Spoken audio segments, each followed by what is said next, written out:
Sidhu Moosewala Punjabi music industry का एक ऐसा नाम थे जिन्होंने अपनी आवाज और गानों से लोगों के दिलों में खास जगह बनाई थी। उनके गानों की गूंज विदेश तक सुनाई देती थी। लेकिन साल 2022 में सिंगर की बेरहमी से हत्या कर दी गई थी। फैंस आज तक उन्हें भुला नहीं पाए हैं। लेकिन अब सिद्धू मूसेवाला के चाहने वालों के लिए एक गुड न्यूज है। सिंगर के पेरेंट्स जल्द ही अपने घर में एक नन्हे मेहमान का वेलकम करने वाले हैं। सिद्धू मूसेवाला की मां चरण कौर सिंह मां बनने वाली हैं। सिद्धू मूसेवाला के ताऊ चमकौर सिंह ने इस बात की पुष्टि की और बताया कि चरण कौर सिंह मार्च में बच्चे को जन्म देंगी।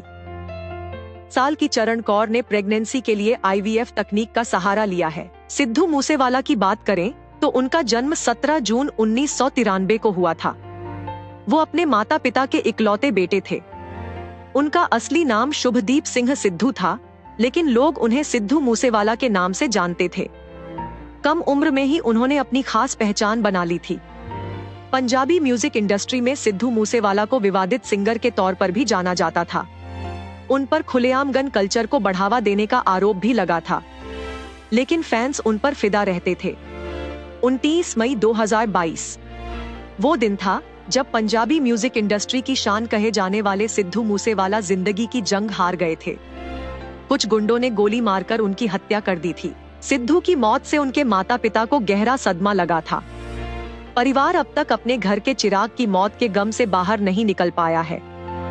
ऐसे में सिंगर के पेरेंट्स के फिर से माता पिता बनने की खबर ने हर किसी को चौंका दिया है। वहीं सिद्धू मूसेवाला के फैंस उनकी मां के गर्भवती होने की खबर से खुशी से झूम उठे हैं। उनका मानना है कि सिद्धू मूसेवाला का पुनर्जन्म होने वाला है।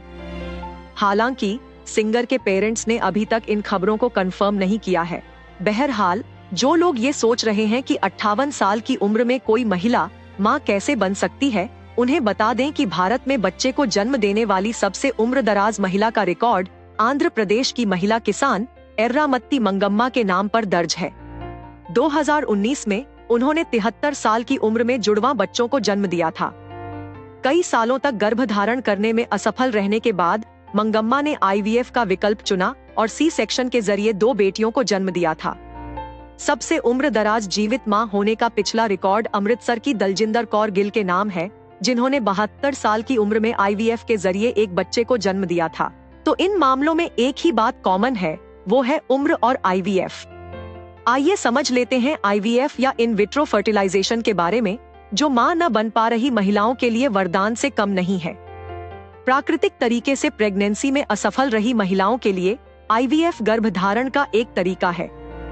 जब महिला का शरीर अंडों को निषेचित नहीं कर पाता तो उन्हें लैब में निषेचित किया जाता है। इस प्रक्रिया को IVF कहते हैं। IVF में महिला के शरीर से ओवम या अंडा लिया जाता है और पुरुष के शरीर से स्पर्म, और फिर दोनों को लैब में फर्टिलाइज कराया जाता है। इस निषेचित ओवम से भ्रूण बनता है। अब इस भ्रूण को गर्भाशय में प्रत्यारोपित कर दिया जाता है। एम्ब्रियो ट्रांसप्लांट की प्रक्रिया बिल्कुल आसान है। इसके बाद सारी प्रक्रिया प्राकृतिक गर्भधारण या नेचुरल प्रेगनेंसी की तरह ही होती है। भ्रूण जन्म तक मां के गर्भ में ही बड़ा होता है। IVF के जरिए प्रेगनेंसी चुनने वाली ज्यादातर महिलाएं अधिक उम्र की ही होती हैं, क्योंकि उनमें इनफर्टिलिटी ज्यादा है। लेकिन ये जरूरी नहीं है कि IVF चुनने वाली महिलाएं बड़ी उम्र की ही हों। IVF तकनीक में महिला और पुरुष खुद के अंडों और शुक्राणु का इस्तेमाल कर माता पिता बन सकते हैं। अगर दंपत्ति के शुक्राणु या अंडों की क्वालिटी खराब है तो डोनर एग या स्पर्म और डोनर एम्ब्रियो का प्रयोग भी किया जाता है। ऐसी महिलाएं जिनके गर्भाशय में समस्या है या वो किसी बीमारी के चलते गर्भ धारण नहीं कर सकती, तो उनके लिए सरोगेसी एक विकल्प है। इस प्रक्रिया में भ्रूण को लैब के अंदर फर्टिलाइज करके मां की जगह सरोगेट मदर के गर्भाशय में ट्रांसफर किया जाता है। सरोगेट मदर शिशु के जन्म तक उसे अपनी कोख में रखती है और जन्म के बाद माता पिता को सौंप देती है। आपको ये स्टोरी कैसी लगी, हमें कमेंट सेक्शन में जरूर बताएं। ऐसी ही स्टोरीज और अपडेट्स पाने के लिए सब्सक्राइब करें आज तक AI।